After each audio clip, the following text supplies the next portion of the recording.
અને અહીંયા આ હેલ્પ ડેસ્ક છે ને એને બી આપણે કહીએ કે આ હેલ્પ ડેસ્ક છે ને અહીંયા લોકો આવે છે ને એને બહુ પરેશાની થાય છે અહીંથી વા જાઓ વાથી વા જાઓ વાથી વા જાઓ આવું જે થાય છે તો મારે તમને લોકોને એટલી રિક્વેસ્ટ છે અમે અમારા મુદ્દામાં પણ લખ્યું છે કે અહીંયા કોઈ પણ રજૂઆત કરવા આવે ને તો એને સારી ભાષામાં અને સચોટ રીતે માહિતી મળે એટલે આપણે કારણ કે અમારો એ પણ મુદ્દો છે કારણ કે કોઈ અભણ વ્યક્તિ અહીંયા આવે તો એને એટલી બધી તકલીફ પડે છે કે આપણે એને દોડાવ્યા કરીએ તો એ માનસિક રીતે હેરાન હોય શારીરિક રીતે હેરાન હોય એનો દર્દી હોય પોતે બી માનસિક રીતે એને ટેન્શનમાં હોય તો આવા બધા વચ્ચે એની જે પીડા છે ને એ બહુ ભયંકર તમે હું આપણે બધા સમજી શકીએ કારણ કે આપણા હા એટલે અહીંયા જ્યાં આવે ને એવું નહીં કે ભાઈને ખબર નથી પડતી તો આપણે ટોકન કાઢો છો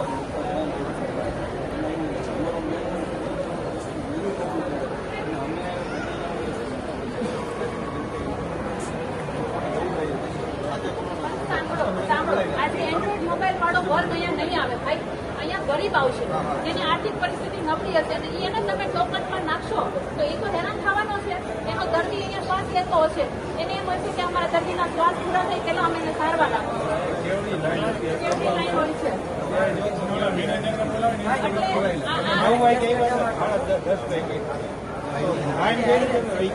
એટલે આ દર્દીની પીડા છે દર્દી કહે છે કે અહીંયા અમારે 1-1 કલાક લાઈનમાં ઉભું રહેવું પડે છે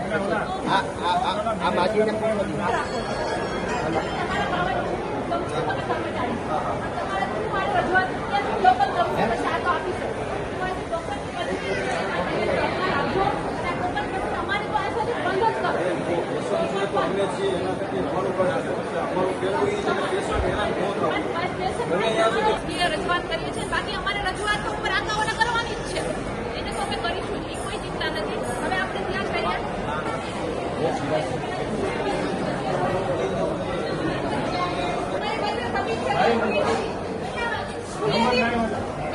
પહેલા વાગે ખોલી આજથી ખોલી ને મીડિયા સાબિતીમાં છે કે બારીઓ બંધ હતી એટલે હવે બારી બંધ ન કરતા રિક્વેસ્ટ છે હું તમે ચૂંટણીના ચાકર છો તમને લોકોને નથી કહેતા અમે પણ અમે મેન અધિકારીને કહેવા આવ્યા છીએ ત્યાંથી એક પણ બારી બંધ ન હોવી જોઈએ જેથી કરીને લોકોને હેરાન ન થવું પડે એટલે તમે અહીંયા પેશન્ટને આપણે હેરાન નથી કરવા એમને કેસ કઢાવવા દો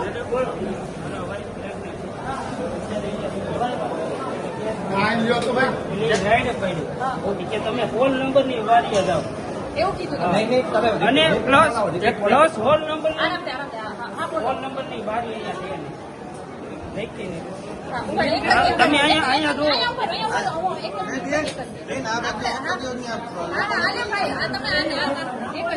કેસ બારી ખોલો રિપોર્ટ ની કેસ બારી કાઢો સોનોગ્રાફી નું મને કીધું ઉપરથી કેસ બારી લેતા એટલે મારા વાઇફ ને મોકલી છે અહીંયા એટલે એને એમ જવાબ દીધો કે એકવાર મને વ્યવસ્થિત જવાબ બીજી વાર એને ખબર ન પડી ફોન નંબર ની અહીંયા પેલા નંબર તો બારી નથી કેસ બારી એમાં ટીકડીમાં ઓલા જે આ બેનર માર્યા છે એમાંય છે ફોન નંબર એટલે હું અહીંયા આવ્યો એને મેં કીધું કે ભાઈ અમારે સોનોગ્રાફીની કેસ કાઢવો તો અહીંથી અહીંયા રખડાવ્યા આ મેડમ આવો બેન આવો ટેન્શન લેવા બેન અમે છીએ તમારે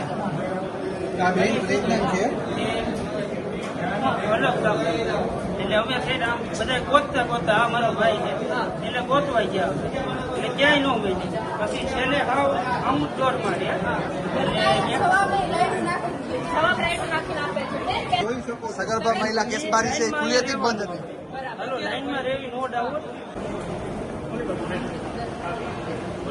અને અહીંયા આ હેલ્પ ડેસ્ક છે ને એને બી આપણે કહીએ કે આ હેલ્પ ડેસ્ક છે ને અહીંયા લોકો આવે છે ને એને બહુ પરેશાની થાય છે અહીંથી વા જાઓ વાથી વા જાઓ વાથી વા જાઓ આવું જે થાય છે તો મારે તમને લોકોને એટલી રિક્વેસ્ટ છે અમે અમારા મુદ્દામાં પણ લખ્યું છે કે અહીંયા કોઈ પણ રજૂઆત કરવા આવે ને તો એને સારી ભાષામાં અને સચોટ રીતે માહિતી મળે એટલે આપણે કારણ કે અમારો એ પણ મુદ્દો છે કારણ કે કોઈ અભણ વ્યક્તિ અહીંયા આવે તો એને એટલી બધી તકલીફ પડે છે કે આપણે એને દોડાવ્યા કરીએ તો એ માનસિક રીતે હેરાન હોય શારીરિક રીતે હેરાન હોય એનો દર્દી હોય પોતે બી માનસિક રીતે એને ટેન્શનમાં હોય તો આવા બધા વચ્ચે એની જે પીડા છે ને એ બહુ ભયંકર તમે હું આપણે બધા સમજી શકીએ કારણ કે આપણા હા એટલે અહીંયા જ્યાં આવે ને એવું નહીં કે ભાઈને ખબર નથી પડતી તો આપણે ટોકન કાઢો છો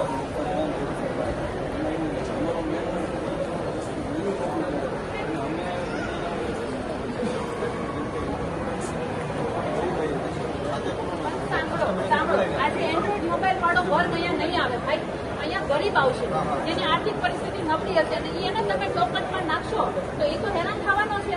એનો દર્દી અહીંયા શ્વાસ લેતો હશે, એને એમ હશે કે અમારા દર્દીના શ્વાસ પૂરા થઈ પહેલા અમે એને સારવાર આપીશું. કેવડી લાઈન હોય છે.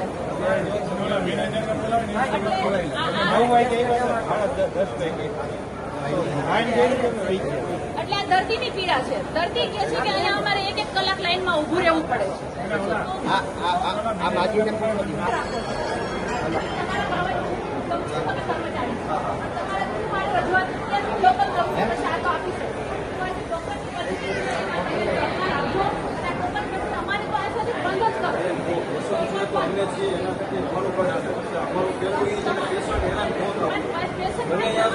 રજૂઆત કરીએ છીએ, બાકી અમારે રજૂઆત તો ઉપર આંકાઓને કરવાની જ છે.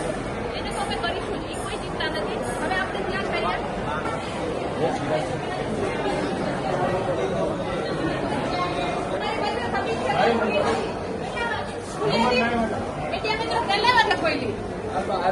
આજથી ખોલી ને મીડિયા સાબિતીમાં છે કે બારીઓ બંધ હતી એટલે હવે બારી બંધ ન કરતા. રિક્વેસ્ટ છે, હું તમને તમે ચૂંટણીમાં કામ કરશો, તમને લોકોને નથી કહેતા અમે, પણ અમે મેન અધિકારીને કહેવા આવ્યા છીએ કે અહીંથી એક પણ બારી બંધ ન હોવી જોઈએ, જેથી કરીને લોકોને હેરાન ન થવું પડે. એટલે તમે અહીંયા પેશન્ટને આપણે હેરાન ન કરવા એમને કેસ પડાવવા દો.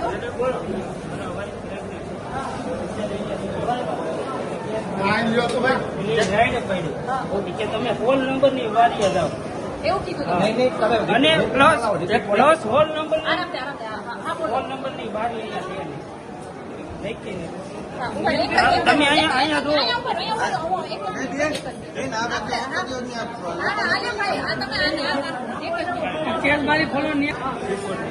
રિપોર્ટની કેસ બારી કાઢવા સોનોગ્રાફી નું મને કીધું ઉપરથી કેસ બારી લેતા એટલે મારા વાઇફ ને મોકલી છે અહીંયા. એટલે એને એમ જવાબ દીધો કે એકવાર મને વ્યવસ્થિત જવાબ, બીજી વાર એને ખબર ન પડી. ફોન નંબર ની અહીંયા પેલા નંબર તો બારી કેસ બારી, એમાં ટીકડીમાં ઓલા જે આ બેનર માર્યા છે એમાંય છે ફોન નંબર. એટલે હું અહીંયા આવ્યો, એને મેં કીધું કે ભાઈ અમારે સોનોગ્રાફીની કેસ કાઢવો તો અહીંથી અહીંયા રખડાવ્યા આ મેડમ. આવો બેન, આવો. ટેન્શન લેવા બેન, અમે છીએ તમારે.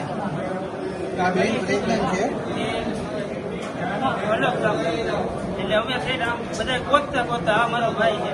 સિવિલ હોસ્પિટલમાં દર્દીઓના સિંગલ ફોન તો અમને બહુ આવે કે ભાઈ અમે કેસ કાઉન્ટર ઉપર જઈએ છીએ તો દોડાદોડી થાય છે, અમને વાતા મોકલે છે. હમણાં અત્યારે જ અમને એક પેશન્ટે કીધું કે ગર્ભાની જે બારી હતી, સગર્ભાની જે કેસની બારી બંધ હતી, એને કાઉન્ટર ઉપરથી દોડાવવામાં આવ્યા.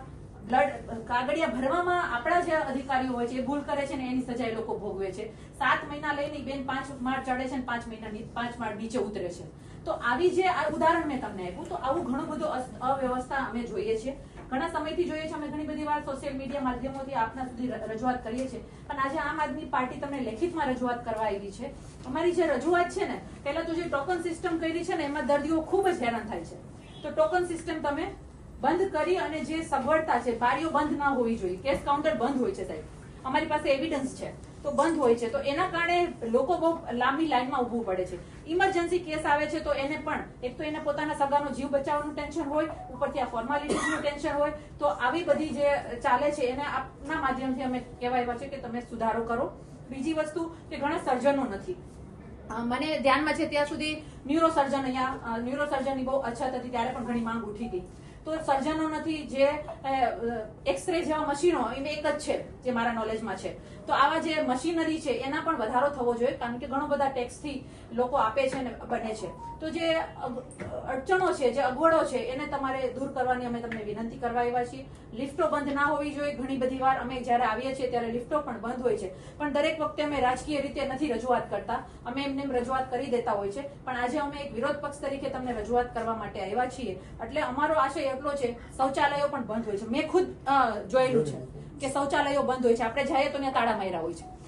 તો આ શૌચાલયો પણ ખુલ્લા હોવા જોઈએ, કારણ કે આપણે આટલું મોટું ઇન્ફ્રાસ્ટ્રક્ચર આપ્યું છે, આટલા કરોડો રૂપિયા લઈને, તો એનું ફાયદો જનતાને મળવો જોઈએ. તો એ જ આશયથી અમે આવેદનપત્ર આપવા આવ્યા છીએ સાહેબ, અને અમારી વાતને ગંભીરતાથી લેશો એ અમને પૂરી આશા છે. અને આમાં જે પણ કઈ અમારે ઉપર સુધીની જે રજૂઆત કરવાની હશે અમે દરેક કરવા તૈયાર છીએ.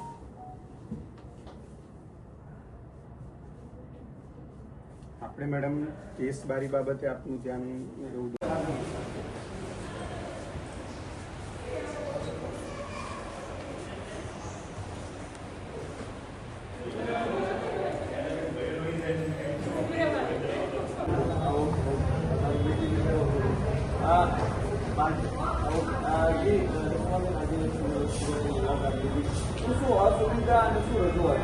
અમારી રજૂઆત એ છે, આજે અમે જૂનાગઢની સિવિલ હોસ્પિટલ અમારી ટીમ સાથે મુલાકાત લીધી અને અમે લેખિતમાં રજૂઆત પણ કરી છે. અહીંયા અમને ખબર છે કે જે ટોકન સિસ્ટમ ચાલુ કરી અને જે કેસ બારી છે, એટલે કે શરૂઆતથી જ લોકોને દર્દીઓને પરેશાની છે. કેસ બારીઓ ખુલ્લી નથી હોતી, માત્ર એક જ કેસ બારી ખુલ્લી હોય છે.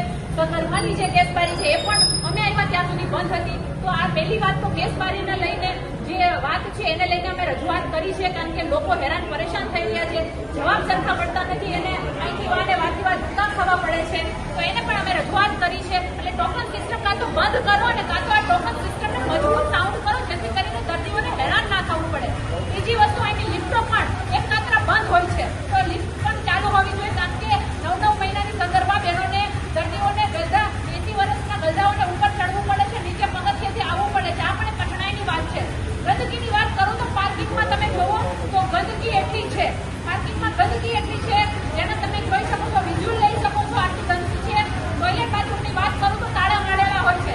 તો જે પૈસાના, જે જનતાના ટેક્સના પૈસે સિવિલ હોસ્પિટલ બને છે, અહીંયા આવવાવાળો વર્ગ એકદમ મધ્યમ અને ગરીબ હોય છે, એની પાસે એન્ટ્રન્સ પણ નથી હોતો, એટલે એ ડોક્ટર કાઢવામાં પણ એને તકલીફ પડે છે. તો આવી બધી જે, અને સર્જનો નથી. આજે સમજો આવડી મોટી સિવિલ હોસ્પિટલ જે માત્ર જૂનાગઢ જિલ્લો નહીં, આજુબાજુના અન્ય જિલ્લાના પણ આવે છે. તો અહીંયા જે સગવડો છે, સર્જનો નથી, જે કહેવાય છે કે મશીનરીની ઉણપ છે. આ દરેક મુદ્દાઓને લઈને અમે રજૂઆત કરી છે અને અમારી માંગણી છે કે સૌથી પહેલા કેસ કાઉન્ટરની વ્યવસ્થા સુધારો અને જે ઇન્ક્વાયરી ઓફિસ અહીંયા જે છે એ ઇન્ક્વાયરી ઓફિસમાં સારા અધિકારી બેસાડો, જે દર્દીને ગાઈડ કરી શકે, એક એક શબ્દને લઈને દોડાવે નહીં કે વાહ જાઓ વાહ જાઓ વાહ જાઓ. એટલે અમારી માંગણી છે ને આવી જ રીતે આમ આદમી પાર્ટી જનતા રેડ કરશે ફરી પાછું, અને જે પણ અગવડો હશે એને સગવડમાં બદલવા માટે અમારી માંગ છે અને અમે જનતા રેડનો સહારો લઈને ખુલ્લા મૂકશું આ લોકોને.